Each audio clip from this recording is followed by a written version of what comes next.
capítulo 19, versículo 23 hasta el 42. Dice así la palabra. Cuando los soldados hubieron crucificado a Jesús, tomaron sus vestidos e hicieron 4 partes, una para cada soldado. Tomaron también su túnica, la cual era sin costura, de un solo tejido de arriba a abajo. Entonces dijeron entre sí, no la partamos, sino echemos suertes sobre ella, a ver de quién será. Esto fue para que se cumpliese la escritura que dice, repartieron entre sí mis vestidos y sobre mi ropa echaron suertes. Y así lo hicieron los soldados. Estaban junto a la cruz de Jesús, su madre y la hermana de su madre, María, mujer de Cleofas, y María Magdalena. Cuando vio Jesús a su madre y al discípulo a quien cuando vio Jesús a su madre y al discípulo a quien él amaba, que estaba presente, dijo a su madre, mujer, he ahí tu hijo. Después dijo al discípulo, he ahí tu madre. Y desde aquella hora el discípulo la recibió en su casa. Después de esto, sabiendo Jesús que ya todo estaba consumado, dijo para que la escritura se cumpliese, tengo sed. Y estaba allí una vasija llena de vinagre. Entonces ellos empaparon en vinagre una esponja y poniéndola en un hisopo, se la acercaron a la boca. Cuando Jesús hubo tomado el vinagre, dijo, consumado es, y habiendo inclinado la cabeza, entregó el espíritu. Entonces los judíos, por cuanto era la preparación de la Pascua, a fin de que los cuerpos no quedasen en la cruz en el día de reposo, pues aquel día de reposo era de gran solemnidad, rogaron a Pilato que se les quebrasen las piernas y fuesen quitados de allí. Vinieron, pues, los soldados y quebraron las piernas al primero y asimismo al otro, que había sido crucificado con él. Mas cuando llegaron a Jesús, como le vieron ya muerto, no le quebraron las piernas. Pero uno de los soldados le abrió el costado con una lanza y al instante salió sangre y agua.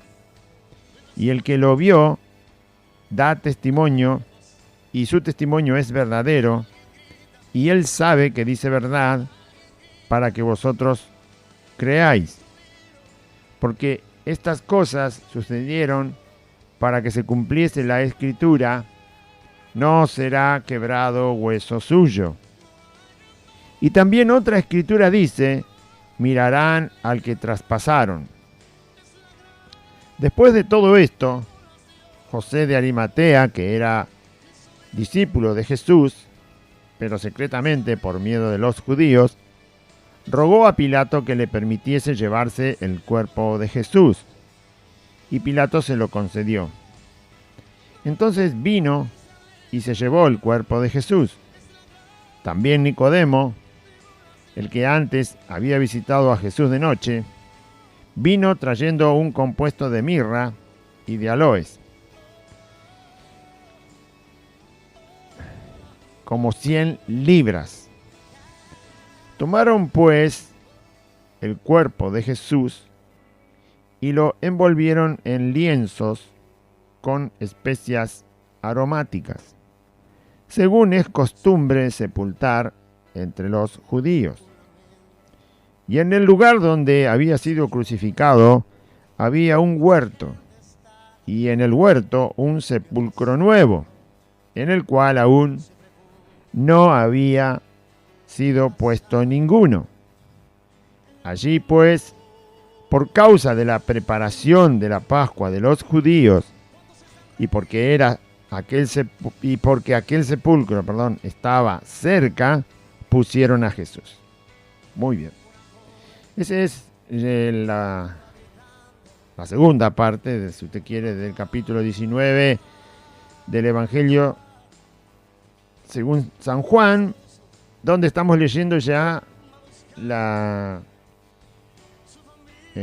Jesús ya lo habían sentenciado, lo condenó. Pilato dijo cuál era la forma de la condena de Cristo, era crucificado. Y así los soldados empezaron a cumplir la orden de Pilato. Habíamos dicho al principio, el capítulo 18 y el 19 es el que trata en San Juan todo el arresto de Jesús, pasar por cárcel, porque estuvo unos momentos encarcelado, no mucho, pero lo estuvo, porque los soldados lo estaban custodiando. El proceso es más largo, no está todo explicado en San Juan, sino que hay que leer Lucas, hay que leer Marcos, hay que leer Mateos, y vamos a ver todo el proceso. Cada evangelista, cada uno de los que escribió el Evangelio contó la parte que el Espíritu Santo le inspiró para dejar relatada, y de la forma que el Espíritu Santo le dijo que escribiera los sucesos. O sea, es un hecho real, pero cada uno cuenta según Dios lo inspiró, porque nos está dejando a nosotros un relato verídico, pero al mismo tiempo que deja un relato verídico, deja una enseñanza de la verdad de Dios, y la verdad del Hijo de Dios, y la verdad de las cosas eternas. O sea, no es fácil escribir. Yo puedo ver, no sé, yo puedo contarle lo que hice la última semana de mi vida, y le voy a contar y lo escribo y es real, pero en eso que usted va a ver ahí en mi vida no va a ver para nunca va a haber en ese relato una verdad acerca de Dios, porque nadie puede escribir así. Solamente en las Escrituras, en la Biblia, hay un mensaje escrito que al mismo tiempo que relata algo que pasó realmente, como fue el arresto, el encarcelamiento, la acusación, el juicio, la sentencia y la condena, la muerte de Cristo, es un hecho real. Solo las Escrituras, inspiradas por el Espíritu Santo, pueden, al mismo tiempo que relatan un hecho real, relatarlo de tal manera que ahí nosotros nos queda revelada la persona de Dios, nos queda revelada la persona de Jesucristo, el Hijo de Dios, y quedan reveladas verdades eternas, cosas que aprendemos y que no solo son verdad acerca de Dios mismo y de la obra de su Hijo, que hizo para salvar a los pecadores, sino que todo esto nos transforma. Nos transforma. ¿Y sabe lo maravilloso de la palabra de Dios?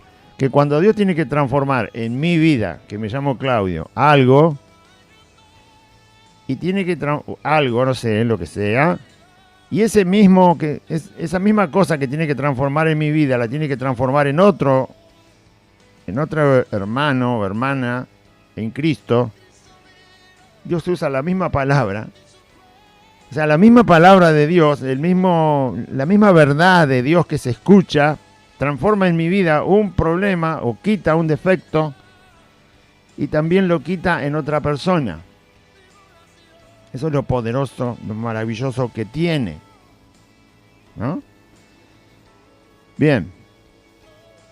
O sea que Dios usa su verdad para cambiar exactamente en todos los que escuchan su verdad y la creen, los mismos problemas que el pecado produjo en las personas.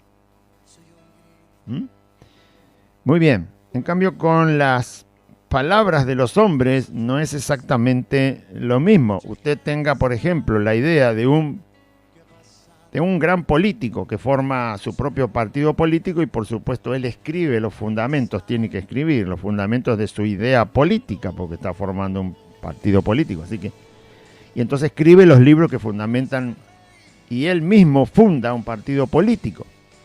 Cuando él empieza a transmitir con sus libros y sus discursos su idea política, muchos van a abrazar esa idea política, pero no todos van a entenderla de la misma manera.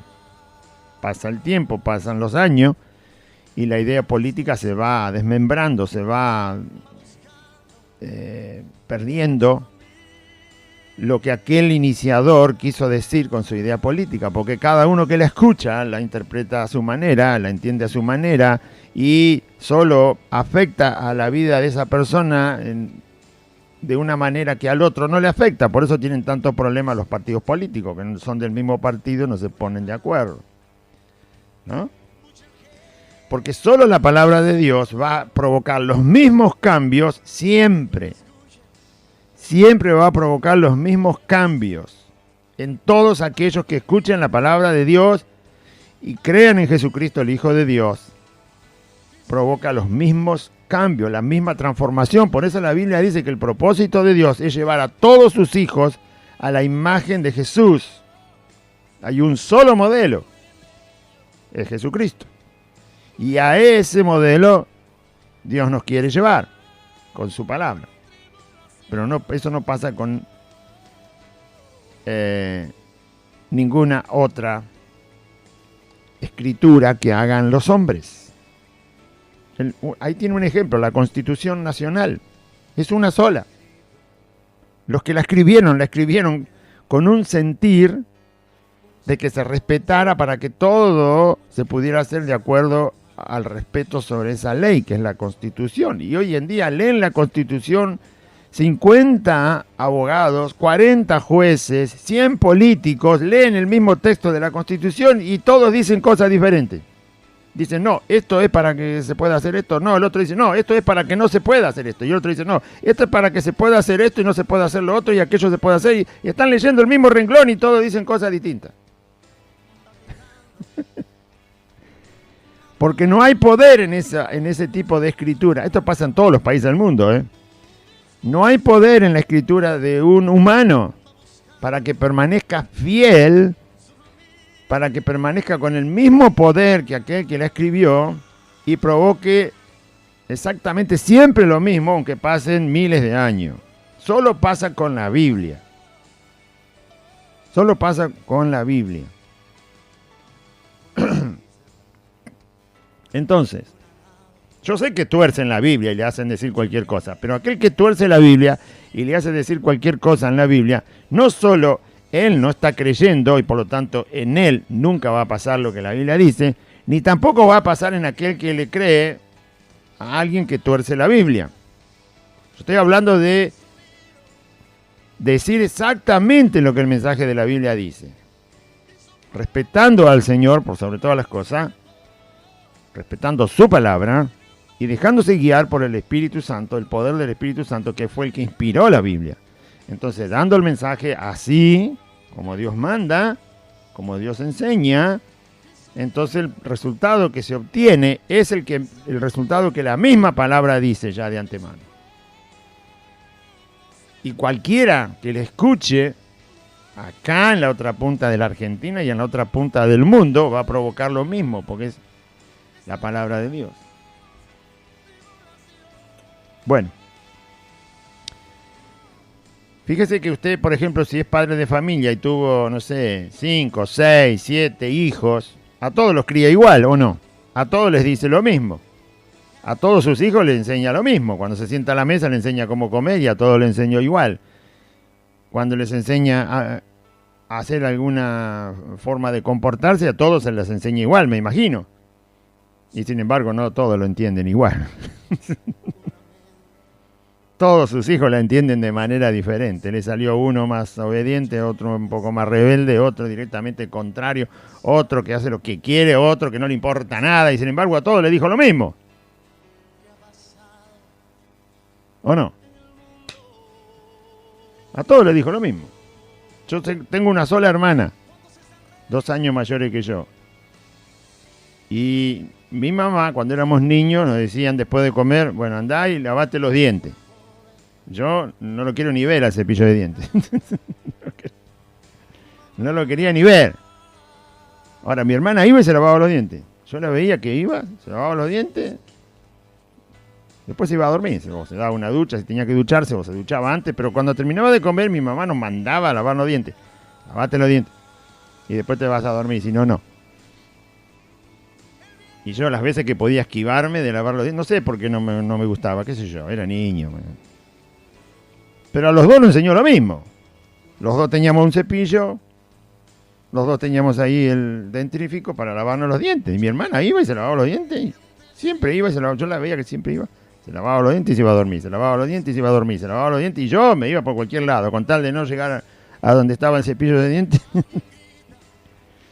Si mi mamá no me veía, hacía burbuja con el agua nomás. Hacía gárgara con el agua y mi mamá decía, ¿te lavaste los dientes? Sí, me lavé. Mentira, no me había lavado nada. No quería lavarme los dientes.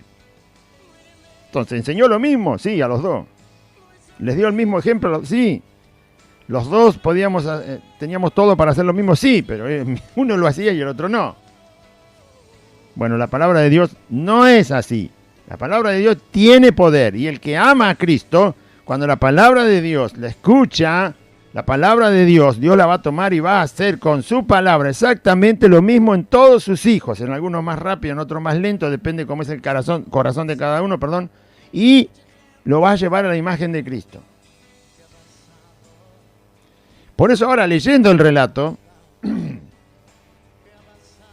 real de lo que pasó con la vida de Cristo, yo estaba diciendo en los programas anteriores, capítulo 18 y 19 está el arresto de Cristo y todo lo que sigue hasta que lo crucifican y muere y es sepultado, y la forma en que lo tratan a Jesucristo, la forma en que es tratado desde que él está separado de sus discípulos porque lo arrestan, todo lo que le hacen a Cristo es exactamente lo que la sociedad hoy y siempre ha pensado de Jesucristo.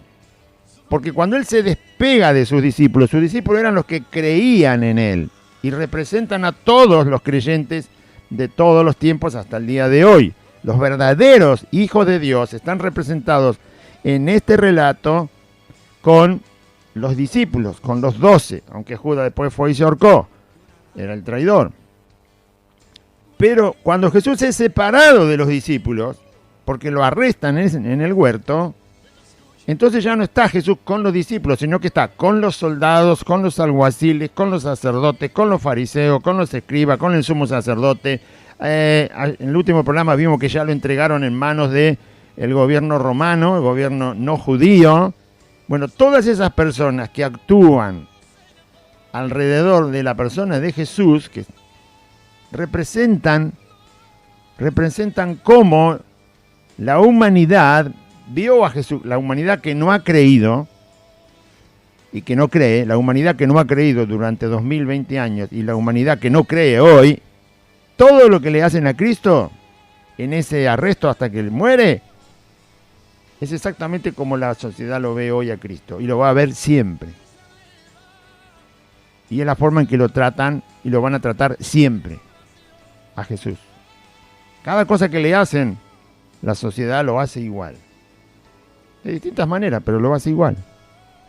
A dónde va, lo que está buscando es exactamente lo mismo que buscaron aquellos que flagelaron a Jesús, se burlaron de él, lo enjuiciaron, lo condenaron, lo rechazaron. Bueno, todo lo que le hicieron, la sociedad lo sigue haciendo.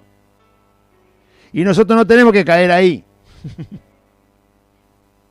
Tenemos que tomar la enseñanza de no hacer lo que hicieron aquellos en aquel tiempo rechazando a Cristo, ni tampoco acudir con la sociedad actual en hacer eso contra la vida de nuestro Señor. Los que creen, obviamente, son representados por los discípulos que fueron fieles al Señor.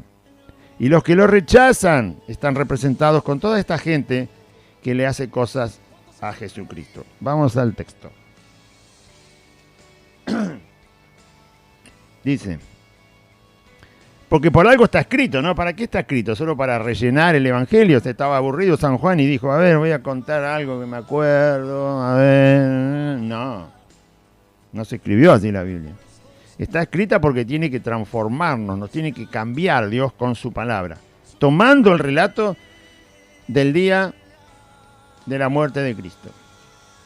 Después viene la resurrección, después de este capítulo. Pero hoy leemos capítulo 19 de San Juan, verso 23 al 42. Ya habían entregado a Jesús para que los soldados lo crucifiquen. Cuando los soldados hubieron crucificado a Jesús, es decir, que ya lo clavaron, de manos y de pie,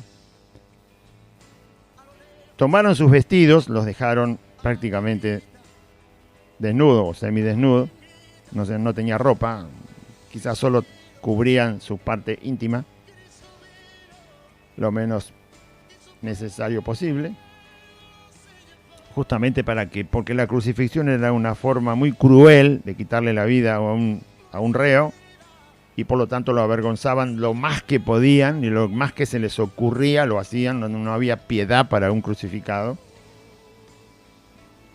Así que tomaron sus vestidos, Jesús tenía sus vestidos y una túnica en ese momento. ¿Qué tipo de vestidos tenía Jesús? Bueno, la Biblia no... Habría que ir a los historiadores y saber más o menos con qué estaba vestido. Pero eso es lo de menos. No importa qué tipo de ropa era la que tenía. El caso es que tenía su ropa y también tenía una túnica. ¿Sí? Que es una vestimenta que cubre todo el cuerpo y no tiene mangas. No tiene mangas. Es solo toda la parte del frente hasta... Bueno, puede ser hasta las rodillas o hasta abajo las rodillas. Y cubre todo el cuerpo, no tiene mangas. Porque si tiene mangas es un vestido, es una confección. Así que con los vestidos de Cristo hicieron 4 partes, una para cada soldado. Eran 4 soldados los que se encargaron de crucificar a Cristo. Por eso dice, hicieron 4 partes, una para cada soldado. Rompieron los vestidos de Cristo.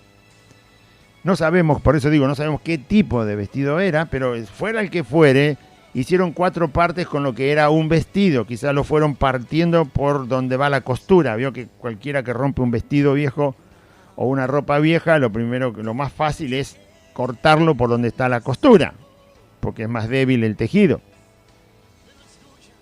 ¿Para qué lo cortaron? Bueno, un pensamiento fácil es, los soldados son soldados, van a la guerra y obviamente cualquier trapo lo utilizan. Usted sabe que el soldado se llena de sangre cuando pelea contra otro. Puede limpiarse sangre, puede limpiarse, va por los caminos, pueden ensuciarse con barro, con agua, puede llover, lo que sea. O sea que ¿no? El caso es que ellos querían los trapos que componían la vestimenta de Cristo. Pero más allá de para qué lo utilizarían, el caso es que lo hicieron. Tomaron la ropa de Cristo y ellos eran 4 y 4 pedazos hicieron. Ninguno rechazó el hecho de decir, no, yo no necesito nada, llévatelo vos. Ninguno. Todos estuvieron de acuerdo. Esos son pensamientos humanos. Y ahora va a ver en qué sentido estaban los pensamientos. Y tomaron su túnica también, la cual era sin costura, de un solo tejido de arriba a abajo. Después voy a leer la profecía que estaba escrita acerca de esto. Entonces dijeron entre sí, no la partamos, la túnica, porque no tenía costura. Primero que era difícil cortarla, nadie iba a ir a buscar ahí o con un cuchillo, si la cortaban con un cuchillo se rompía toda, nadie tenía una tijera moderna. Como no tenía costura, era difícil partirla, entonces dijeron, no, hagamos una cosa, vamos a echar suerte a bien quién se la lleva. Entonces dijeron entre sí, no la partamos, sino echemos suerte sobre ella, a ver de quién será, para que uno solo se lleve la túnica para no romperla, porque no tenía costura. Era una sola tela, con forma, el que la había hecho de tal manera que se sirviera para vestirse. Esto fue para que se cumpliese la escritura que dice, repartieron entre sí mis vestidos, es decir, lo cortaron a los vestidos y sobre mi ropa echaron suerte, sobre la túnica, que no tenía costura, echaron suerte para ver quién se la llevaba. Bueno, la profecía estaba en el Salmo 22, verso 18. Salmo 22, verso 18 dice sobre el Mesías que repartirían sus vestidos, y así lo hicieron los soldados, lo partieron en 4 partes, y sobre su ropa echaron suerte, es decir, sobre la túnica que tenía el Señor, además del vestido tenía la túnica, y la túnica no la quisieron romper, porque, ya les digo, porque no tenía costura, estaba tejida de una sola vez, y por lo tanto no la rompieron, sino que echaron suerte, vaya a saber con qué, con una moneda romana o lo que sea, a ver quién se la llevaba de los 4. Y así lo hicieron, cumpliendo de esa manera una profecía que estaba en el Salmo 22. 800 años antes, verso 18. Y usted dirá, bueno, qué casualidad, pero casualidades hay por todos lados. Sí, pero resulta que esta no es una casualidad, esto es una profecía escrita en el mismo libro. Y 800 años más o menos de diferencia, antes de que ocurra. Y sobre la persona que indica el Salmo 22. El Salmo 22 no indica a cualquier persona, no está hablando de un soldado, de un rey, de un gobernante, de un empleado. El Salmo 22 está hablando específicamente del Mesías. Y hablando del Mesías, dicen que la ropa del Mesías sería repartida y que también parte de su vestimenta sería jugada a la suerte para ver quién la tendría. Está escrito en el mismo libro, es decir, en la palabra del Señor, está escrito sobre la persona del Mesías, como era Jesús, ¿sí? Y está escrita muchos años antes. ¿Mm? Bien, no es casualidad. No, es profecía. Dios lo anticipó y así ocurrió. Bueno, entonces, ¿qué pasa con estos hombres? ¿Qué representan estos soldados? Más allá de que son soldados, son militares, eso no cuenta porque crucificaron a Cristo obedeciendo las órdenes de Pilato. Las órdenes de Pilato obviamente eran crucificar al Señor. Todo lo demás que hacen no son órdenes. Repartirse la ropa de Cristo entre los cuatro no era una orden militar. Echar suerte sobre la túnica de Cristo para ver quién de los cuatro se la llevaba tampoco era una orden militar. No era necesario que lo hicieran. Obviamente Dios sabía que esto iba a ser así, por lo tanto escribió la profecía mucho tiempo antes. Ahora, ¿qué representan? Si no es una orden militar, son decisiones propias, ¿no? Si no es una orden, si a mí me dan una orden porque soy militar, policía, o empleado de gobierno, lo que sea, cumplo la orden que me dan y punto. No es mi decisión. Pero como no fue una orden militar, entonces es una decisión de cada uno de los soldados, una decisión particular, una decisión personal, una decisión como las que toma usted y cualquier persona en la sociedad. Son decisiones personales. ¿Qué tienen que ver estas decisiones personales que tomaron estos 4 soldados con la ropa de Cristo? Bueno, vamos a hacer una comparación sencilla. La ropa le pertenecía a Cristo. La ropa no tiene nada de mágico, no tiene ningún poder, no tiene nada. Era la ropa de Jesús. Y más allá de que una mujer tocó el manto de Jesús, pero obviamente se sanó porque Jesús estaba dentro de ese manto. No era el manto el que tenía poder, sino que el que tenía poder era Cristo. Como estaba obviamente en contacto con la persona de Cristo, pero en este momento ya la ropa no está en el cuerpo de Cristo, le pertenece a Cristo, o sea, representa, identifica a Cristo. ¿Y qué hacen ellos? Bueno, lo que hacen ellos es partirla y la túnica se la echan a la suerte a ver quién se la lleva. Este desprecio a la ropa de Jesús representa desprecio hacia él mismo, porque le pertenecía a él. Esto le pertenecía al Señor. Así que lo que hacen con su ropa, recuerde que no son órdenes militares, sino que cada uno lo hace porque se le ocurre. O sea, que deciden, así la gente decide despreciar a Cristo individualmente hoy en día, y lo ha hecho durante 2000 años todo lo que le han rechazado. Despreciar la ropa de Cristo es lo mismo que despreciar a Cristo. Echar suerte sobre algo, ¿sí? Es como decir, bueno, a ver quién se lo lleva. Es decir, que no es algo que no es algo que se está ganando, no es algo que uno está obteniendo. Es como una rifa, ¿no? Es algo vulgar. Hacer todo este tipo de cosas con la ropa de Cristo, a donde quiero ir, al fin y al cabo, es el desprecio a la persona de Cristo. Ya no están burlándose de él porque él está clavado en la cruz, ahí ya desangrándose, sino que están despreciando lo que le perteneció a Cristo, que era su ropa.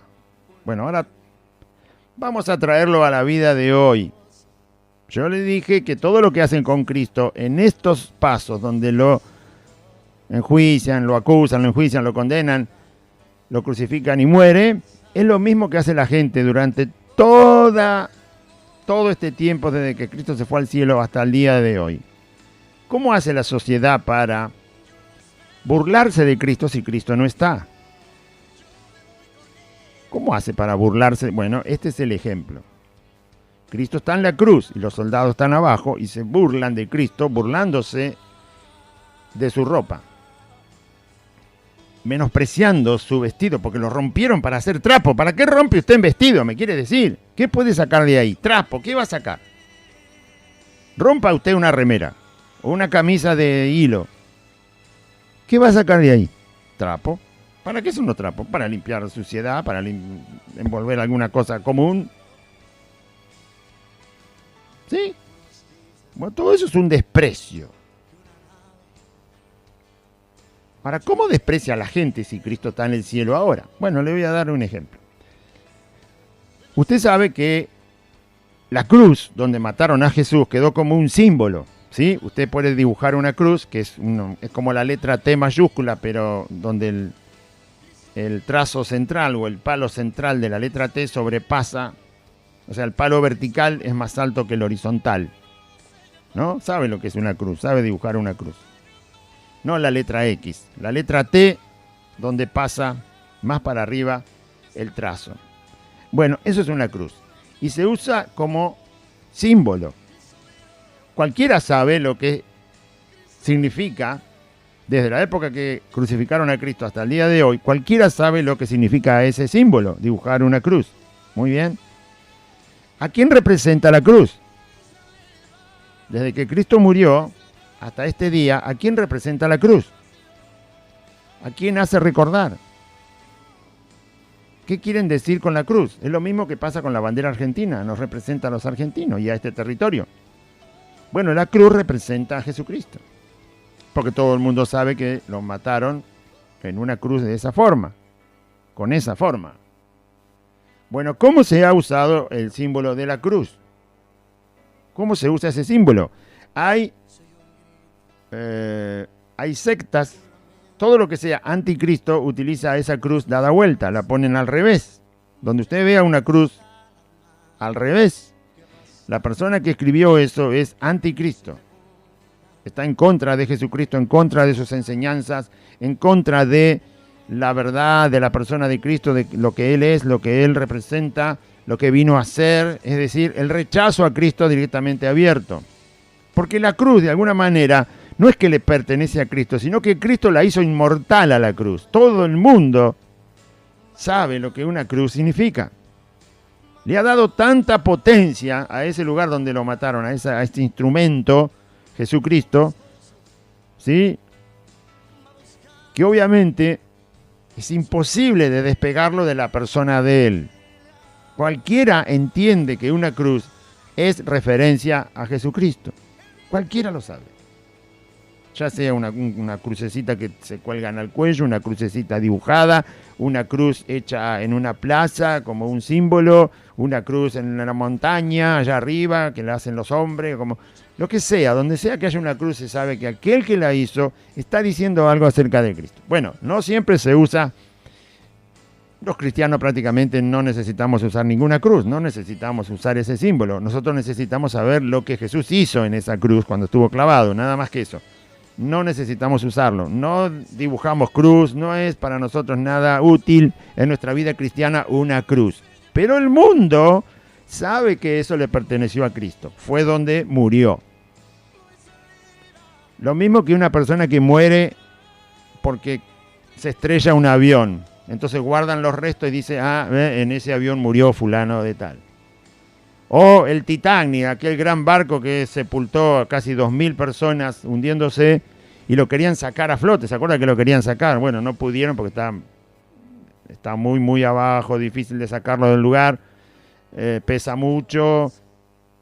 Entonces, si lo hubieran podido sacar, lo sacaban. Entonces iban a decir, ahí murieron más de 2.000 personas.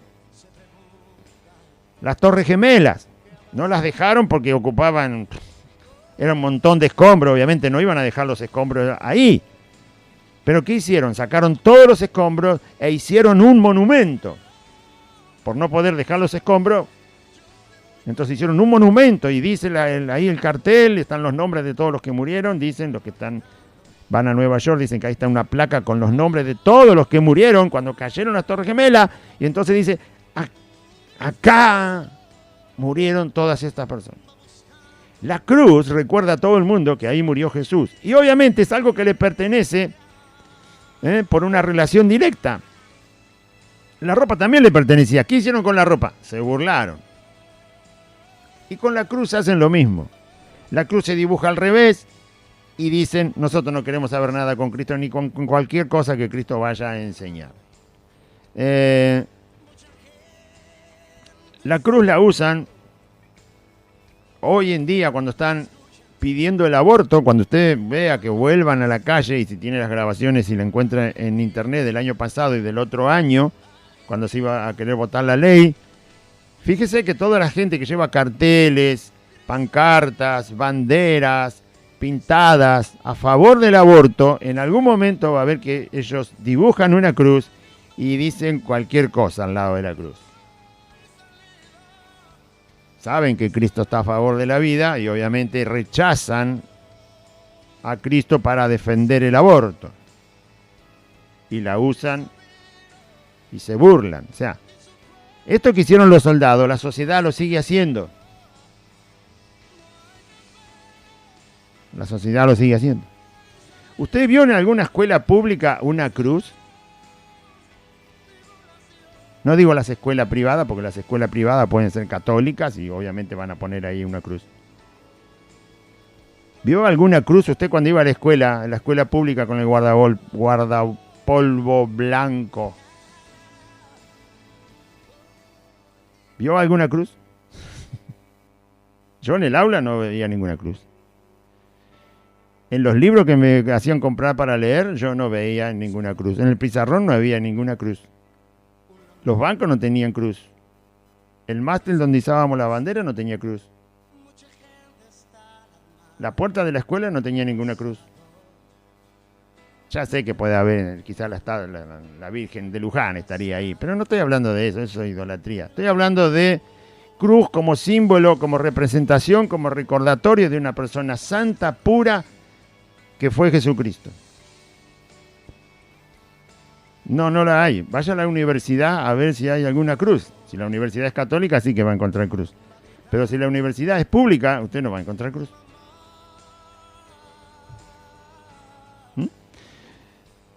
Eso es solo a modo de ejemplo. ¿Por qué? Porque se está despreciando algo que simbólicamente le pertenece a Cristo, que es la cruz. Los soldados lo hicieron con la ropa que le pertenece a Cristo. La hicieron a menos. Hagamos trapo con esto, uno para cada uno. Echemos suerte, una rifa sobre algo que era la túnica de Cristo. Es decir, el poco valor de algo. El poco compromiso con algo. No es lo mismo que usted se gane un auto en una rifa, que usted tenga que trabajar 20 años para comprarse un auto. ¿Sabe cómo lo va a cuidar, no? Si tiene que trabajar 20 años para comprárselo, ¿no? Pero si usted se lo gana en una rifa sin prácticamente gastar un peso, más que lo que costó la rifa, no creo que le dé el mismo valor. Bueno, eso es echar suerte. ¿Quién se lo lleva? Bueno, vamos a ver quién se lo lleva. Eso es no darle valor a algo. Menospreciar algo. Lo mismo hacen con Jesucristo en cuanto a lo que simboliza una cruz. La usan todavía para menospreciar a Cristo. Por eso la usan los del aborto para tacharla. La dibujan y la tachan. Ya sabe lo que quiere decir. La usan los anarquistas, también la usan. no es exactamente el símbolo de ellos, pero la usan cuando quieren simbolizar algo, utilizan la cruz y le hacen algún tipo de rechazo. La usan los anticristo. Entonces, lo mismo sigue haciendo la sociedad. No está en lugares públicos porque rechazan a Cristo. Ellos dicen, si en una escuela no hay una cruz, no tienen por qué ponerla. Pero yo lo que estoy diciendo es que a propósito no ponen nada que tenga que ver con Cristo. Esto quiere decir que no se necesita a Cristo para educar a un ser humano. Mire usted, ¿qué? Es lo mismo que estaban haciendo los soldados. En una universidad no van a poner una cruz, entonces dicen, no necesitamos gente, la gente capacitada la capacitamos nosotros los humanos y no necesitamos a Cristo. Ya le digo, no es necesario poner una cruz en una universidad, pero es a propósito que no se la pone, porque no se quiere ningún punto de referencia con Jesucristo. Es el mismo rechazo, hecho de otra manera, porque vivimos en otra época. Pero es el mismo rechazo, el rechazo de los soldados. No eran órdenes, eran decisiones particulares. La gente decide hacer eso. No son órdenes del presidente que todo el mundo tache la cruz de Cristo. No, son decisiones personales como lo fueron en los soldados. Nadie le dijo que hagan eso con la ropa de Cristo. Ellos lo hicieron porque quisieron. La sociedad rechaza a Cristo porque quiere.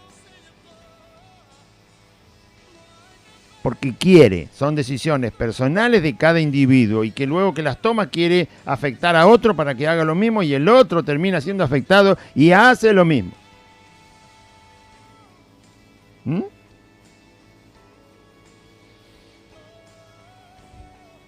El único lugar donde le ponen la cruz es en la tapa del ataúd. Ahora quieren que Cristo lo salve. ¿Vio que todos los ataúdes arriba tienen la crucecita? A veces tiene la estatua de una persona que representa a Jesucristo y a veces no tiene nada, a veces tiene la cruz sola. Ah, ahora querés que te salve, ahora que estás muerto, ahora te acordás de Cristo, ahora sí lo aceptás, pero esa es la tapa de tu ataúd, querido, ya te fuiste. Qué hipocresía, ¿no? Bueno, ahí sí, pónganle la crucecita, por favor, y lo entierran, y ahí también pónganle una crucecita, por favor, dicen los parientes, quiero que descanse con Dios, y ahora la crucecita, sí, la crucecita, ahora sí, porque ahora ya, no, ¿cómo hago? Pobre, se me fue. Todo tiene cruz, la corona de flores tiene cruz, el ataúd tiene cruz, cuando lo están velando tiene cruz, va al cementerio, le ponen cruz, lo escriben en las hojas donde están los fallecidos y ahí hay una cruz, en todos lados hay cruz, pero ya se murió. Ya es tarde. Ahora quieren usar un símbolo que le pertenece a Cristo para aceptar a Cristo. No, ya es tarde.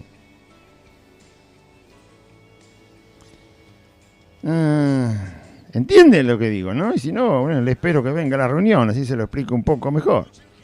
¿Lo hicieron los soldados? Sí, con otra forma, pero hicieron lo mismo. Verso 25. Estaban junto a la cruz de Jesús su madre y la hermana de su madre, que nunca supimos su nombre. Estaba María y la hermana de María, es decir, la tía, sí, la tía. La tía humana de Jesús. Jesús no tiene tía, pero bueno. La tía porque María fue el vientre donde él nació. Donde él se formó. Se formó su cuerpo humano. Estaba la hermana de su madre. Estaba María, la mujer de Cleofas. Y estaba también María Magdalena. Estas 4 mujeres. Frente a la cruz donde Jesús estaba crucificado. ¿Qué pasó ahí? Cuando vio Jesús a su madre y al discípulo a quien él amaba, este discípulo a quien él amaba es Juan, ¿sí? Más adelante va a ver que en el texto se aclara bien.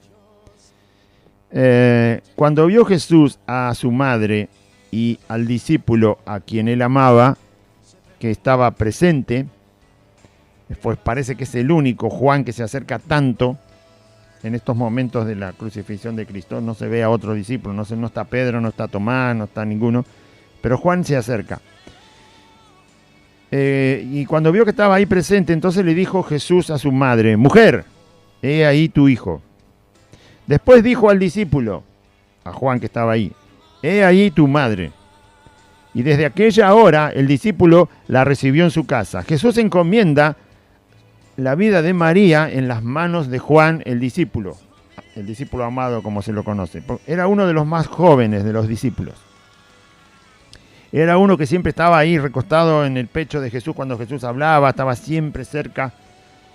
Y Jesús encomienda que Juan cuide a su madre y le dice a su madre primero, él va a estar contigo, o sea, ahí está tu hijo. Yo ya sé que estás mirándome y yo estoy acá clavado y no me vas a volver a ver. Eran solo 3 días. Pero más allá de los 3 días, Jesús estaba después 40 días y nunca más iba a volver a estar con María. Además, cuando Jesús resucita glorificado, y por lo tanto ya la relación de María con Jesucristo resucitado no es exactamente la misma, igual que ninguno de nosotros tiene la relación con Cristo resucitado como si fuera una simple persona mortal. María lo había conocido como el hijo de su vientre y como un hombre. Lo vio crecer toda la vida. Lo vio predicar, hacer milagros y todo, pero ella tenía la aceptación de esa persona como un humano y ahora lo ve morir. Cuando lo ve resucitado ya no tiene la misma percepción. ¿Usted vería igual a Cristo si lo ve resucitado? Lo ve morir primero con sus ojos y después al 3er día lo ve resucitado. No lo puede ver igual. No lo puede ver igual porque no es igual. Lo mismo que una oruga. Una oruga es un gusano. Tiene un tiempo de vida como gusano. Se encierra en un capullo que él mismo hace. Y cuando viene la primavera sale una mariposa. O sea, no lo puede ver igual. Es una mariposa. Los gusanos no vuelan. No, pero la mariposa sí. Pero la mariposa, antes de ser mariposa, es gusano. Se arrastra. Entonces Jesús, María lo ve como un hombre toda la vida, pero ahora está muriendo. Y Jesús la encomienda, le dice a María, María, ahí está tu hijo. Ahora quédate con Juan. Porque más allá de los 3 días o 40 días que después lo ven resucitado, ya después Jesús iba al cielo y Jesús quería que María permaneciera cerca de su discípulo Juan el resto de su vida, caminando en el camino del Señor, creciendo en la iglesia, el cuerpo de Cristo, y que Juan cuidara de María. Era la que lo había criado, era su madre. Por lo tanto, tuvo compasión de ella. Además, por seguro que le llevaba 20 años. Si Jesús tenía 33, María por lo menos tenía 53 años. Y para la época que se vivía, una mujer ya viuda, también que tenía otros hijos, pero ella nunca abandonó a Jesús en todo el tiempo, así que Jesús tampoco la abandona a ella, porque le queda el resto de vida. No se vivían muchos años en aquella época, el promedio era 65 como mucho, hoy en día se puede pasar los 80. Y entonces él encomienda la vida de María en las manos de su discípulo Juan. De esa manera Jesús está demostrando compasión aun cuando él está padeciendo, cosa que a nosotros nos cuesta aprender, cosa que a nosotros nos cuesta ser. Tener compasión, tener bondad, tener misericordia cuando nosotros estamos padeciendo. El que estaba padeciendo era Jesús. Y sin embargo, él muestra compasión hacia María, su madre. Muestra cuidado de la vida de María. Si usted quiere, hasta puede ver el mandamiento allí que el Señor da: honra a tu padre y a tu madre. Lo está cumpliendo, en cierta manera, lo está cumpliendo también, aún en el momento donde Jesús ya va a morir y no va a resucitar. Cuando resucite no es exactamente el mismo cuerpo, no es exactamente la misma persona. Por eso la Biblia dice que si lo conocimos en la carne Jesús, ahora ya no lo conocemos así. No, lo conocemos ya resucitado como Dios. O sea, al resucitar Cristo muestra algo que no se veía de él. No es que deja de ser Jesús. No, si fue Jesús antes de morir y fue Jesús después que resucitó. Pero se ve algo que antes no se veía. Lo mismo que pasa con la mariposa o con algún otro animal que le pasa lo mismo en la naturaleza, que es transformado. Es el mismo, pero ahora se ve y se conoce de otra manera. Así que ahí está la compasión de Cristo en medio del padecimiento. Seguimos leyendo. Y estaba allí una vasija llena de vinagre. Entonces ellos empaparon, seguramente los soldados o los que estaban ahí, ¿no? Es muy probable que los soldados. O otra gente que también estaba con los soldados. Y estaba allí una vasija llena de vinagre. Entonces ellos empaparon en vinagre. Perdón, me salté el verso 18. Después de esto, sabiendo Jesús que ya todo estaba consumado, es decir, el sacrificio estaba completo, todo el pecado había sido cargado sobre Cristo, la ira de Dios había caído sobre Cristo para juzgar todo el pecado de todos nosotros. Ya Jesús sabía que tenía que entregar su vida, o sea, tenía que ceder a la muerte finalmente. Entonces, sabiendo Jesús que ya todo estaba consumado, el sacrificio, la ofrenda, el holocausto, la paga de todo ya estaba hecha frente al Padre, dijo para que la Escritura se cumpliese: tengo sed. Esto está en el Salmo 69, verso 21. Otra profecía cumplida. Así que Jesús dijo: tengo sed, ya está a punto de expirar, a punto de morir. No le quedan muchos minutos de vida. Sabiendo Jesús que ya había hecho todo el sacrificio y que Dios todo lo había aceptado, entonces llega el momento de que la muerte pueda tocarlo. Era parte del sacrificio la muerte, no era derramar la sangre, cargar el pecado y quedar vivo en la cruz, o bajarse al rato y que lo curaran. No, tenía que morir, tenía que pasar por la muerte. Tenía que experimentar la muerte y vencer la muerte. O sea que había que ir al próximo paso, que era morir. Eso lo estaba haciendo Jesús en la cruz. Así que como dijo: tengo sed, y estaba allí una vasija llena de vinagre, entonces ellos empaparon en vinagre una esponja y poniéndola en un hisopo, se imagina cómo estaba sufriendo, ¿no? Ni hablar. Bueno, poniéndola en un hisopo se la acercaron a la boca. Cuando Jesús hubo tomado el vinagre, se lo tragó, dijo: consumado es. Y habiendo inclinado la cabeza, entregó el espíritu. Esta es la manera en que Jesús muere. ¿Qué hacen cuando Él muere? Por supuesto que el Señor ya había estado casi 6 horas colgado, sufriendo todo lo que le provocó la crucifixión y los golpes y los látigos antes de la crucifixión. Está llegando ya al último instante de su vida y Él clama diciendo: tengo sed. ¿Qué le acercan? Vinagre. Usted sabe que el vinagre no es para tomar. El vinagre es para poner sabor a las comidas. El vinagre es para otra cosa, no es para tomar. Además, el vinagre es salado, provoca más sed todavía. Es todo lo contrario de aplacar la sed del vinagre. ¿Qué tenían que haberle acercado? Agua. Al menos en el último instante de su vida, está muriendo. Él clama que tiene sed y le acercan vinagre. Jesús prueba el vinagre, lo toma. Porque dice: cuando hubo tomado el vinagre, dijo: consumado es. Y ahí entregó su alma. Jesús termina la obra de la cruz, exactamente en el momento antes de morir, bebiendo el vinagre que le dan. Obviamente el vinagre es amargo. Obviamente el vinagre no es lo que calma la sed. Jesús dijo que Él era el que iba a calmar la sed de la gente. Jesús dijo que si venían a beber de Él les iba a dar vida y vida en abundancia. Iban a vivir una vida gozosa, bienaventurada, feliz, sobreabundante de gozo. Y eso es verdad. Pero aquel que tiene la vida, el mundo lo despide con vinagre. ¿No? O sea, es un rechazo, el peor rechazo que puede haber Aún mirándolo de manera normal en la vida de una persona que está agonizando, lo que menos se le puede dar es vinagre. Yo le dije que lo que hicieron con Cristo lo hace la sociedad hoy. ¿Sí? Jesús fue rechazado por aquellos hombres que le dieron vinagre. Y esos hombres representan a la humanidad que rechaza a Cristo.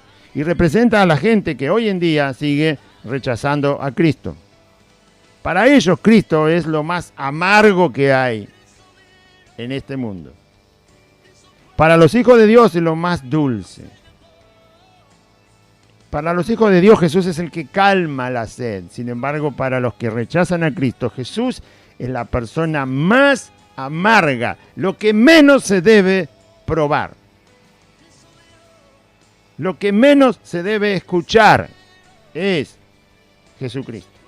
Lo que menos quiere la humanidad, ese vinagre representa, no queremos tus palabras, no queremos tu vida en la humanidad, Jesús, no queremos tus enseñanzas, Jesucristo, no queremos tu doctrina, no queremos tu persona, no queremos nada de lo que dicen tus mandamientos, no queremos nada.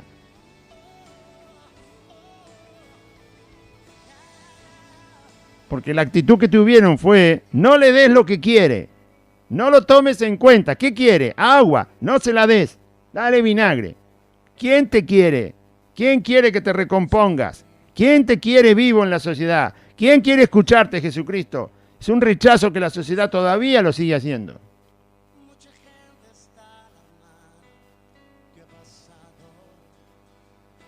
Cuando hay una protesta feminista y todas esas tonterías que hacen, que hicieron mucho el año pasado y el anteaño pasado, todas las mujeres iban ahí, iban solamente con la parte de la ropa de la cintura para abajo. De la cintura para arriba no tenían nada. ¿Y usted se cree que alguien decía algo? Vaya a ese mismo lugar y ponga unos parlantes a predicar el evangelio. Vaya a ese mismo lugar. Ponga parlantes y predique el evangelio. Hable la verdad de Cristo. Invite a la gente que se acerque a escuchar la palabra de Dios. Dígale que Dios les está esperando con los brazos abiertos para perdonarles sus pecados, porque todos somos pecadores, estamos perdidos y vamos a la condenación eterna. Pero la buena noticia, la buena nueva es que Cristo hoy te está llamando para que vengas y te acerques a Él. Él es el mensaje de Él, es vida, Él es vida. Él te va a dar vida en abundancia. Él es el que calma la sed de la vida. Nunca más vas a tener sed, vas a tener una vida plena, bienaventurada, gozosa, feliz, sobreabundante de gozo.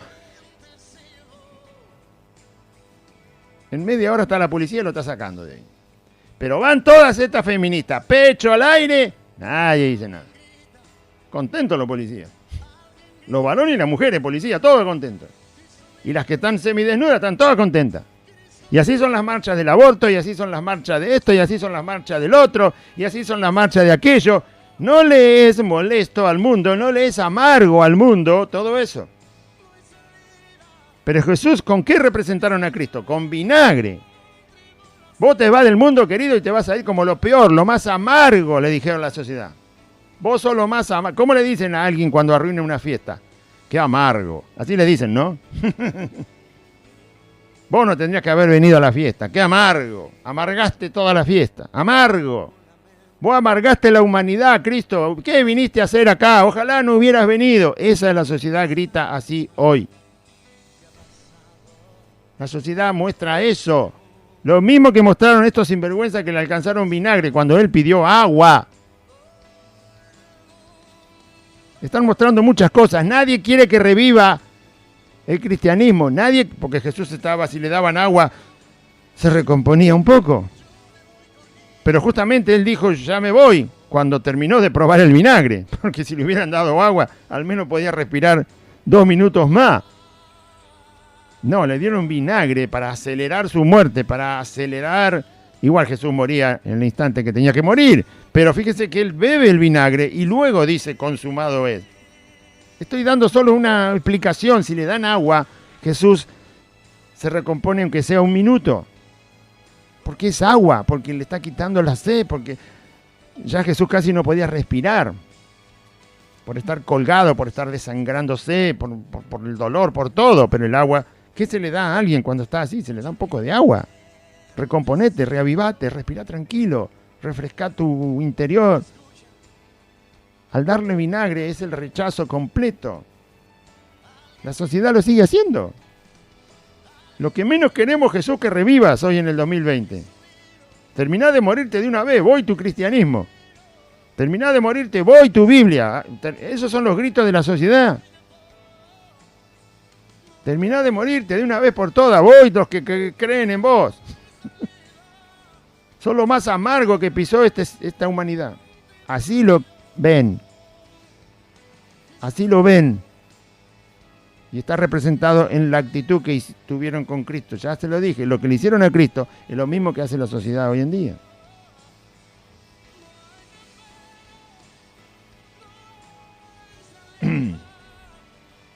El Evangelio le arruina las fiestas a los viciosos, a los adúlteros, a los fornicarios, a los inmorales, a los degenerados, a los abusadores, a los violadores, a los que solo se la pasan comiendo, a los que solo se la pasan disfrutando. El Evangelio les molesta. A los que apuestan, a los que trampean, a los sinvergüenzas, a los estafadores, a los asesinos,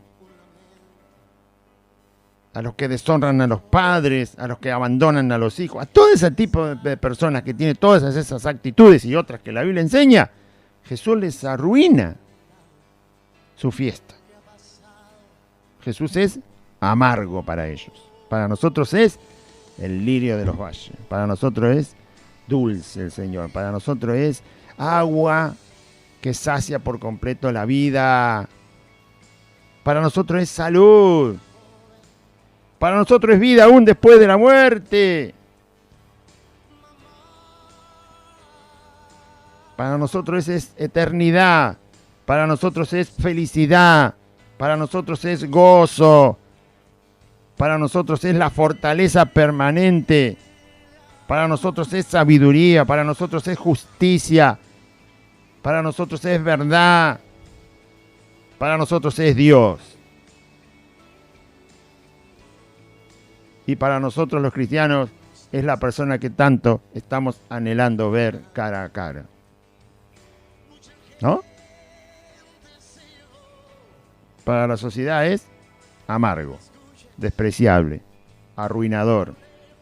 Eso fue el vinagre. Y justamente cuando le dan vinagre, Jesús expira. Es exactamente la forma en que lo despidieron del mundo. Ahí Jesús murió. Y el mundo no lo quiere volver a ver. Pero los que aman al Señor lo quieren volver a ver. Amén.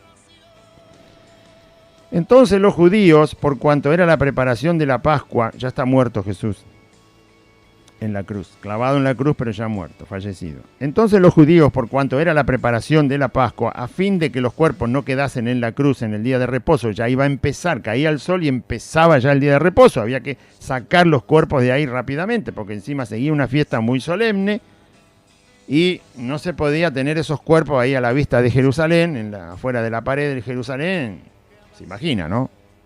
O sea, no podían dejar los cuerpos hasta el lunes.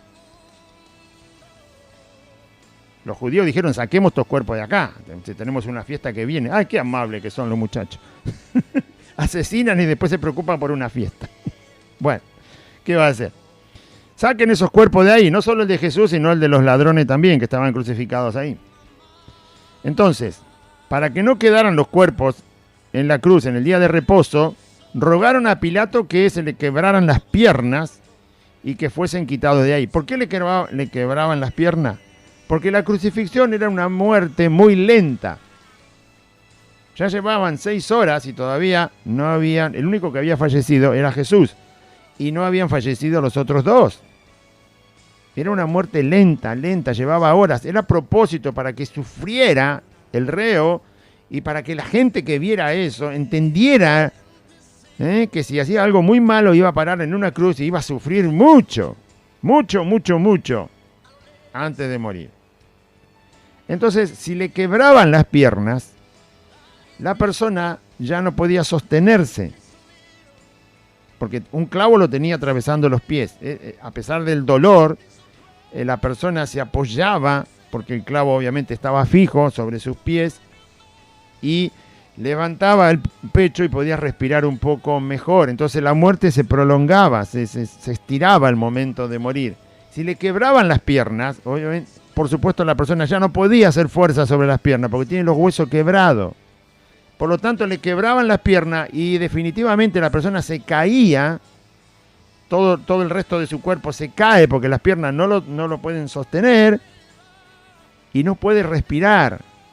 Rápidamente los pulmones ya no van a poder hacer ningún movimiento para respirar, por lo tanto se va a morir rápido porque se asfixia. No por la quebradura, sino porque se asfixia. Queda colgado de una manera donde no puede recomponerse para respirar. Por eso le quebraban las piernas, para acelerar la muerte. O sea, en media hora se moría, 15 minutos. Así que le dijeron a Pilato que por favor le quiebren las piernas, que se mueran rápido y saquen el cuerpo antes que baje el sol. Entonces vinieron los soldados y quebraron las piernas al primero de los ladrones y asimismo al otro ladrón que estaba crucificado, uno a la derecha y uno a la izquierda de Jesús. Pero cuando llegaron a Jesús ya lo vieron muerto. Entonces no le quebraron las piernas. Porque la Biblia dice que Jesús inclinó la cabeza cuando murió. Quedó con la cabeza obviamente colgada porque ya no tenía vida. Rápidamente se dieron cuenta. No movía el pecho, no respiraba, su cabeza estaba colgada. No tenía signos de vida. Los soldados se dieron cuenta que estaba muerto, por lo tanto no le quebraron las piernas. Era inútil. ¿Para qué si ya había muerto? Si lo que buscaban era que murieran y sacar los cuerpos rápidamente. Pero cuando llegaron a Jesús, como le vieron ya muerto, no le quebraron las piernas. Pero uno de los soldados le abrió el costado con una lanza para asegurarse por completo de que estaba muerto, porque después le iban a pedir noticias a los soldados de que tenía que estar muerto cuando lo bajen de la cruz. Y al instante salió sangre y agua del costado de Cristo, donde en el abdomen, donde le clavaron la lanza. Y el que lo vio da testimonio. Juan estaba ahí, no se olvide que Juan estaba cerca, había estado con María. Obviamente habrá hecho que María se apartase un poco más, o quizás no, porque iban a bajar el cuerpo y María iba a querer estar ahí. Pero el caso es que Juan sí estaba. Y Juan vio lo que pasó con el cuerpo de Jesús y da testimonio. Su testimonio es verdadero y él sabe que dice verdad para que vosotros creáis. Juan dio el testimonio para que nosotros creamos. Este es otro testimonio. Ahora va a ver que se cumplen dos profecías. Mejor dicho, hay cinco lugares donde hay escritas profecías acerca de esto que le hicieron a Cristo cuando ya está fallecido. Y Juan escribe que él lo vio y da testimonio y da los textos, da los lugares de la profecía, para que sepamos nosotros que la muerte de Jesús fue exactamente real. Real, no fue un cuento, fue real y no fue nada menos de lo que se relata en la Biblia. Así fue su muerte y su muerte fue real. Él murió verdaderamente, porque después tenía que mostrar verdaderamente que volvió de la muerte venciendo a la muerte y darnos a nosotros la esperanza de la vida eterna para predicar en su nombre no solo el perdón de pecados, sino la resurrección de entre los muertos. Porque estas cosas sucedieron para que se cumpliese la escritura: no será quebrado hueso suyo. Éxodo 12:46. Dice que del cordero que se ponía para el sacrificio no había que quebrar ningún hueso. Números 9:12. Salmo 34:20. No será quebrado hueso suyo, hablando del Mesías ya directamente. Tres profecías que decían, tanto como se decía de la ropa, que no sería quebrado ningún hueso de Jesús. Y así fue, no quebraron ningún hueso. Y también otra escritura dice: mirarán al que traspasaron. Zacarías 12:10, Apocalipsis 1:7. Una profecía fue. Apocalipsis 1:7 no es porque ya lo habían traspasado y después Juan lo escribió en Apocalipsis. Cuando Juan escribe en Apocalipsis 1:7 está citando a Zacarías 12:10. ¿Sí?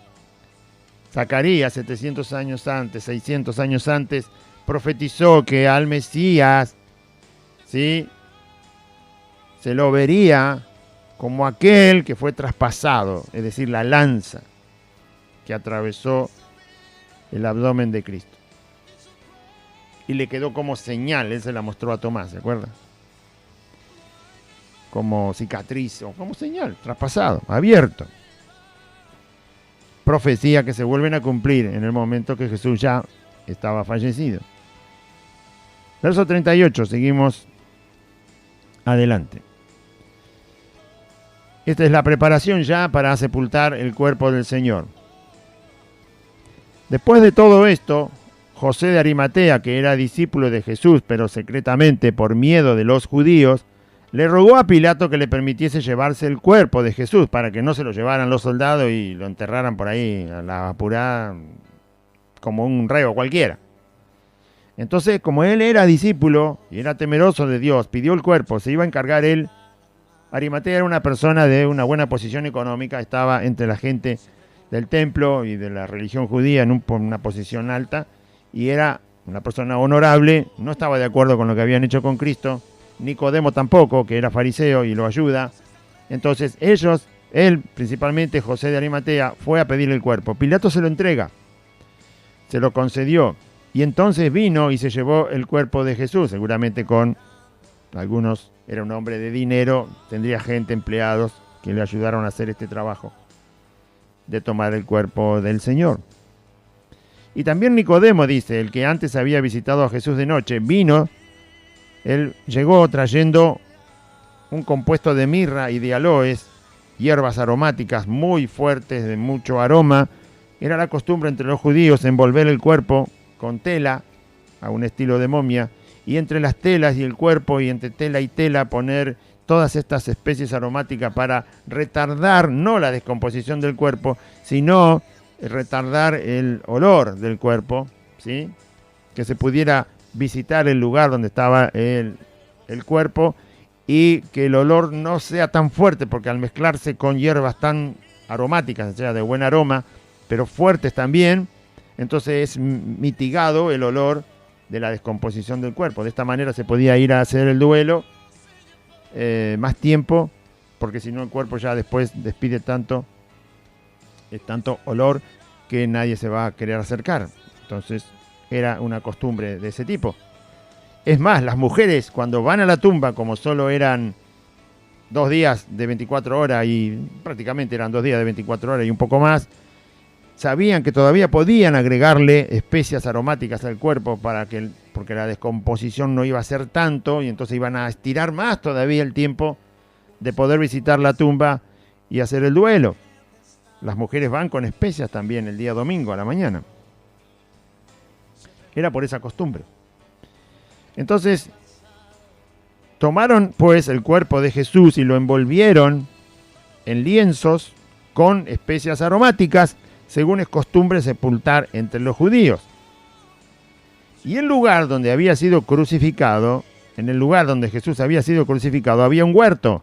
Y en el huerto había un sepulcro nuevo, donde todavía no habían puesto a nadie fallecido. Estaba sin usar ese sepulcro, estaba preparado para eso. Era una cueva labrada en la roca, de tal manera que se pudiera poner ahí a la persona fallecida o a más de una persona fallecida, y entonces después se cerraba, es como un, ¿cómo se le llama hoy? Bueno, no me acuerdo. Como un nicho, pero tiene otro nombre cuando las bóvedas que hacen la gente que tiene dinero, hace bóvedas y ahí pone a sus seres queridos fallecidos. Bueno, era algo similar, por supuesto no era de la época moderna y se hacía como se hacía en aquella época. Entonces ahí, en esa cueva, donde luego iban a hacer rodar una piedra para tapar la entrada, pusieron el cuerpo del Señor, porque en ese mismo huerto, en ese mismo lugar donde crucificaron a Jesús, ahí cerca había un huerto, y en el huerto estaba ya este lugar. Seguramente le pertenecía a José de Arimatea. En otro de los evangelios creo que hace la referencia de que le pertenece a José de Arimatea, y por lo tanto ahí colocan el cuerpo del Señor envuelto con estas telas y con estas hierbas aromáticas. Allí pues, escuche el último versículo, y vamos a hacer la última reflexión de cómo Cristo es visto en la sociedad, tal cual como le pasó en el día que Él fue crucificado, muerto y sepultado. Allí pues, por causa de la preparación de la Pascua de los judíos y porque aquel sepulcro estaba cerca, pusieron a Jesús. ¿Qué es lo que pasa? ¿Qué es lo que dice el último versículo? Ya se venía la bajada del sol y empezaba el día de reposo. En el día de reposo no se podía hacer esta actividad de enterrar a un fallecido. Además venía la Pascua de los judíos. La Pascua ya la habían tomado, pero los judíos tenían la Pascua. Era de gran celebridad esta Pascua. Parece que la Pascua se continuaba, o por alguna razón, después de que cayera el sol, y empezaba el día de reposo, empezaba una celebridad que iban a festejar cuando saliera el sol otra vez, y porque además bajaba el sol y ya empezaba el día de reposo. El sábado para ellos empezaba cuando bajaba el sol el día viernes. Así era el día de reposo, lo contaban de esa manera. Por lo tanto, había que apurarse para sepultar. Por eso habían pedido que bajaran ahí, que le quebraran las piernas a los otros dos, para que murieran rápidamente y se sepulten, sea como sea que se sepulten y se saquen de ahí los cuerpos. Si no, había que esperar hasta el día lunes. Y por lo tanto no se podía. Entonces tuvieron que rápidamente poner en ese lugar el cuerpo de Jesús por estar apresurados por lo que era ese día y lo que estaba por venir. Así que por causa de la preparación de la Pascua de los judíos y por dos causas, porque se preparaba la Pascua, entonces no se podía sepultar, y además porque aquel sepulcro estaba cerca y el día de reposo que empezaba no les permitía llevarlo más lejos porque iban a perder tiempo y ya el sol iba a caer, entonces no se podía. O sea, por esa causa, por la urgencia, sepultaron al Señor en ese sepulcro. Así que Jesús se despide, mejor dicho, despide en el cuerpo de Cristo de este mundo, porque ya estaba fallecido, de una manera presurosa, con premura, con apuro. Ni siquiera al Señor le despidieron con honores, no se pudieron hacer honores, ni siquiera los que creían en Él tuvieron la oportunidad. Los que no lo querían, por supuesto, lo que menos querían era despedir a Cristo con honores, con gloria.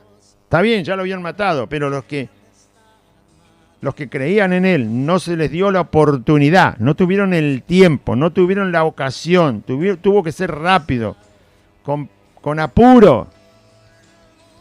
No hubieran querido hacerlo así, pero no se los hubieran permitido de ninguna manera. El cuerpo de Cristo fue despedido de este mundo con muy pocas personas presentes, casi nadie. José de Arimatea, Nicodemo, 2 o 3 ayudantes que quizá colaboraron para mover el cuerpo. Usted no puede contar más de 5 personas leyendo los 4 evangelios que están despidiendo el cuerpo de Cristo. No las puede contar. No hay más de 5 personas despidiendo a Jesús. No relata el Evangelio. Fíjese que cuando Jesús está clavado en la cruz, dicen que María se acercó, dicen que Juan se acercó, dice que la mujer de Cleofas se acercó, dice que María Magdalena se acercó, dice que la hermana, la media tía o tía postiza de Jesús se acercó. Pero cuando Jesús es sepultado se nombra solamente a José de Arimatea y a Nicodemo. No se nombran otras personas. Además sabemos del apuro, se venía el día de reposo. Bajaba el sol, había que apurarse. Así despidieron a Jesús. Cuando hoy fallece una persona, cuantas más personas están en la despedida de la persona,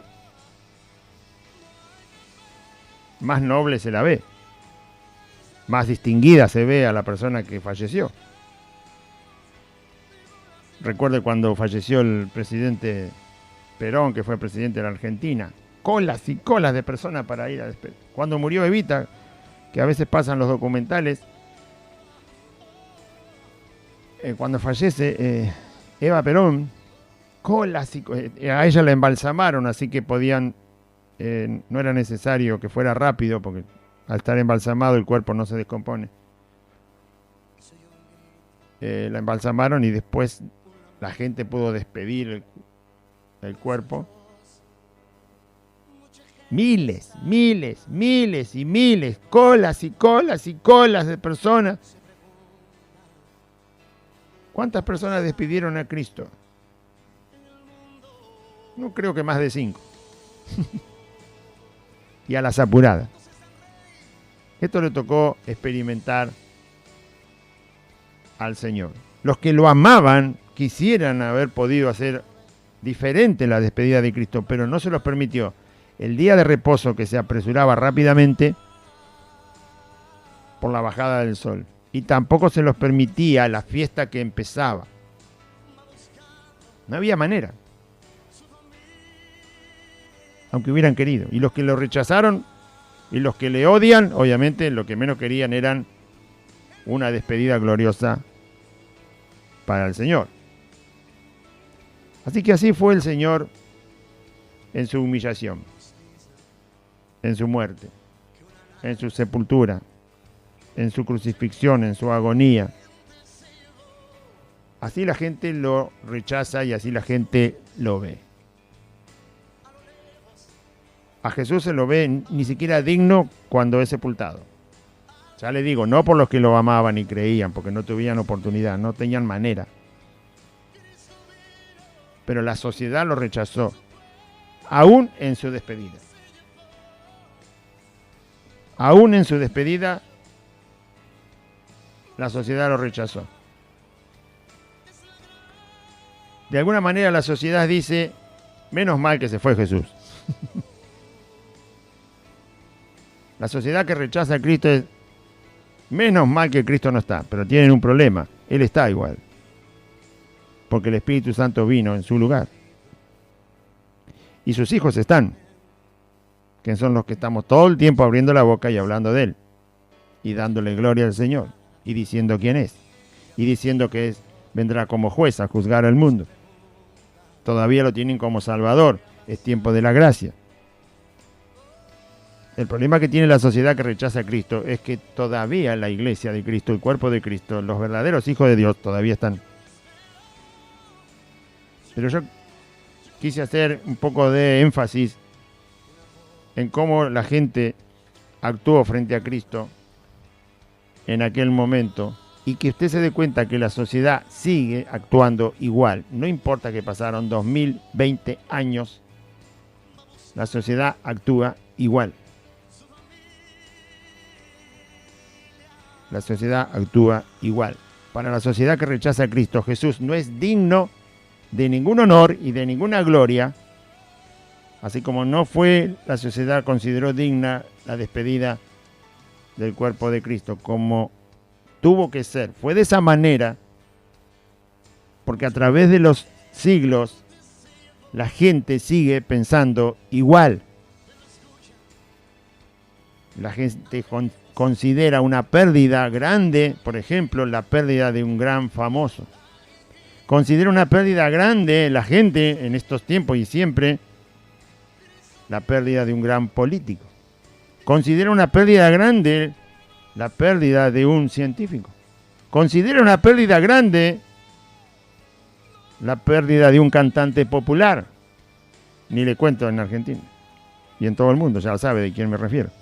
La gente considera una pérdida grande la pérdida de alguien que ha hecho una bondad. Pero la gente no considera una pérdida grande la pérdida de la persona del Señor Jesús. Por eso quedó así en la historia. Con tan poquitas personas encargándose de la despedida del cuerpo de Cristo. Y con una premura, con un apuro, con una urgencia de que esto se termine rápido. No porque lo querían los que amaban a Cristo, Así lo quería la sociedad de ese momento. Y así lo piensa igual la sociedad de este tiempo. Falleció un cantante popular hace 20 años y un año entero estuvieron todos los noticieros hablando de esa pérdida. Parecía que la sociedad se moría si no tenía ese cantante.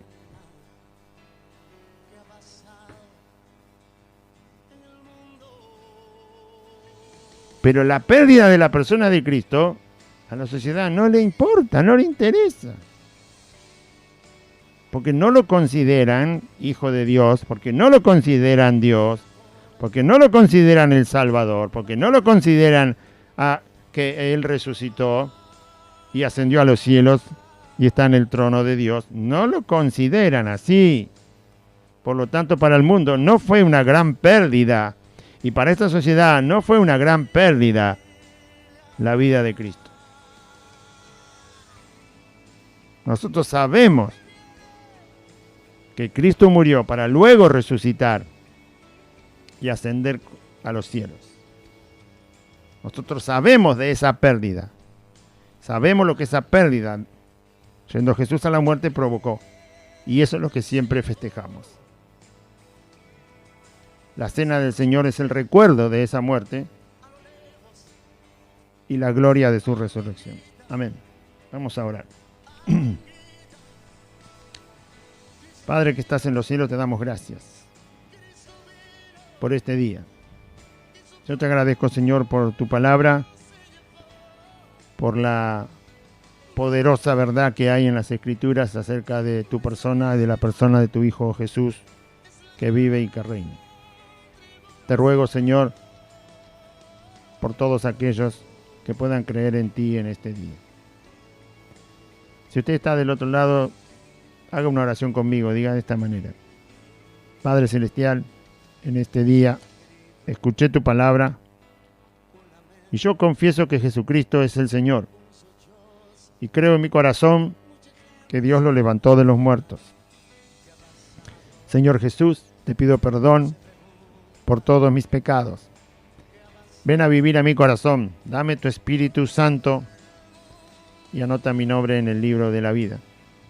Señor Jesús, gracias por ser mi Salvador.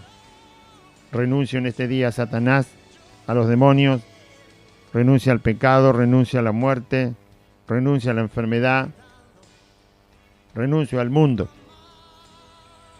Y te agradezco, Padre eterno, Padre de nuestro Señor Jesucristo, por la salvación de mi alma. Amén y amén.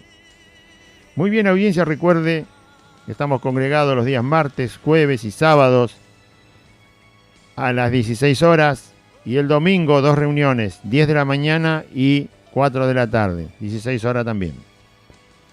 En la calle Santa Fe 2540, entre Solanet y La Prida, Merlo Norte, a 8 cuadras de la barrera de la estación de Merlo donde está el andén.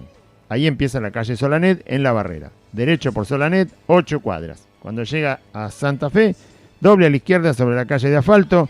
La cuarta casa es Santa Fe 2540. Va a ver que hay un pino muy alto en el frente, en el domicilio. Ese es exactamente el lugar. Está el nombre de la calle y el número también. Santa Fe 2540. Martes, jueves y sábado, 16 horas. Domingo, 2 reuniones, 10 de la mañana y 16 horas. Dios le bendiga, audiencia. Confíe en Cristo.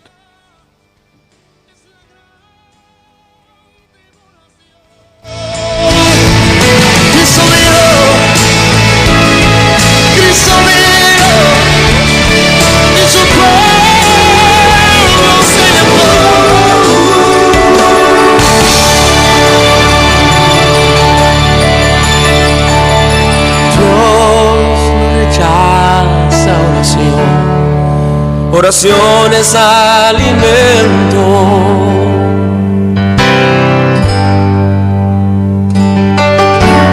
Nunca vi un justo sin respuesta o quedar en sufrimiento. La Iglesia Buenas Nuevas. La Iglesia Buenas Nuevas te invita a sus reuniones los días martes, jueves y sábados a las 16 horas El día domingo, 2 reuniones, 10 de la mañana y 16 horas. En la calle Santa Fe, 2540, entre Solanet y La Prida, a 8 cuadras de la barrera de la estación de Merlo, Lago Norte. Conoceréis la verdad y la verdad os hará libres. San Juan, capítulo 8, versículo 32. Te esperamos, Dios te bendiga.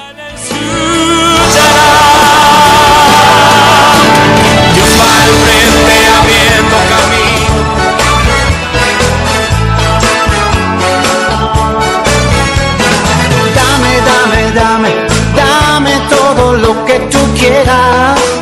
Hasta aquí compartimos Buenas Nuevas, un programa evangelístico, dinámico, reflexivo, pensado en usted y hecho con amor. Buenas Nuevas, creado y conducido por Aide y Claudio.